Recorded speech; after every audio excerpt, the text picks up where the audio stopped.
الله أكبر الله أكبر. waxaa habboon qofka muslimka ah inuu mararka qaarkood fakero oo ku celceliyo fakarkaas oo iska soo qaado asagu inuu yahay midka la qaadayo oo janaasada inta lagu tukada la qaadayo oo godka mugdiga la dhigahayo oo ciidda lagu daboolahayo oo qaraabada iyo ahalku ay ka tagayaan oo maal uusan oolin oo wax wehela aan lahayn halka marka la dhigo qabriga uu noqonayo gurigiisii ciiduna ay tahay firaashku ku seexanahay ayada ay noqonayso waxa uu la darsana ay tahay duudaas iyo tixrigaas cunahaya oo daris u leeyahay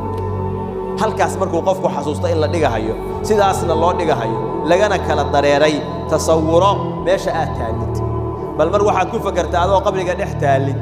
oo ciidii lagugu daboolay oo laga kala tagay mugdina uu kugu yahay dhinac walba ah waxa aad kula xiriirana uu yahay aboorkaas iyo bahladaas ku cunahaya oo kali ah halkaasna ay malaa'ig kaaga soo gashay su'aalana lagu weydiinayo halkaas meeshaas iyada ay shahaado laga ama rabo mansab iyo madaxnimo aad haysan waxba tari mahayaan magac iyo maamuus aad qabiilkaaga ku lahayn waxba ku tari mayso waxaasoo dhan waa kala guurteen waana kala baxdeen halka waxa ku yaal oo kali oo ku anfacaya oo dhinaca aad ku qabanaysaa waa amalkaaga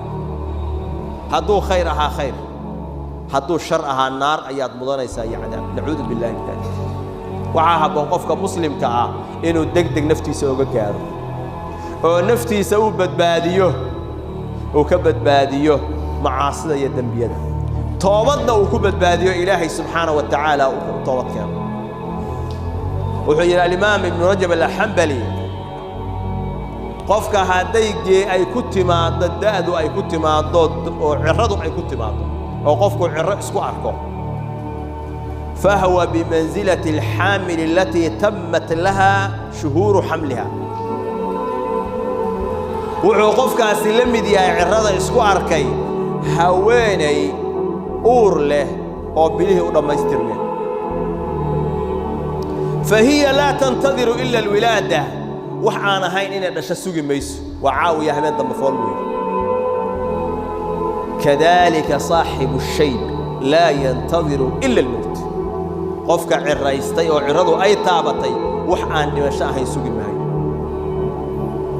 faqabihun minhu al-israr ala ad-dam waxa kaas oo kala qabiix ku ah